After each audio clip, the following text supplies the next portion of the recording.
C'est une démission surprise, c'est le choc total. Il faut dire que et le Parlement britannique ici dans la capitale britannique et aussi le Parlement écossais sont en vacances, ne siègent pas actuellement.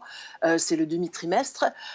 Mais il est clair, elle l'a dit lors d'une conférence de presse à la mi-journée, une conférence de presse que nous avons diffusée sur France 24 et qui a été hâtivement organisée, que malgré le fait que ses fonctions étaient un énorme privilège, que c'était le meilleur job du monde, qu'elle démissionnait et qu'elle resterait en poste néanmoins jusqu'à ce que son successeur soit élu. Alors, il faut dire qu'elle a eu beaucoup de succès électoraux, qu'elle a remplacé donc Alex Salmond, lui le premier ministre écossais, donc a existé depuis que l'Écosse donc a son propre parlement.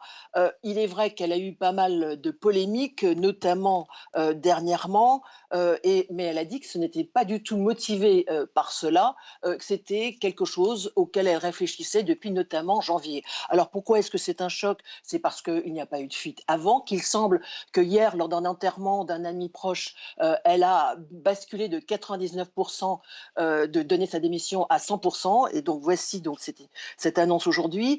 Après la démission de Jacinda Ardern, la première ministre néo-zélandaise, la question avait été clairement posée à Madame Sturgeon, qui assurait pourtant avoir plein d'énergie et qu'elle ne se sentait pas du tout prête de partir donc de son poste. Et voilà, elle a donc fait l'annonce aujourd'hui. Il n'y a pas encore de successeur, vous l'avez dit, mais c'est vrai qu'elle avait été fragilisée par l'adoption, notamment en décembre, d'une loi très controversée, il faut le dire, non seulement en Écosse, mais aussi dans le reste du Royaume-Uni, facilitant la transition de genre, permis dès 16 ans et sans avis médical. Une polémique qui avait été aggravée très rapidement après, lors du transfert d'une détenue transgenre reconnue coupable de viol. En tout cas, cette loi adoptée au Parlement écossais a été bloquée par le Parlement, par le gouvernement, devrais-je dire, britannique et le Premier ministre Rishi Sunak.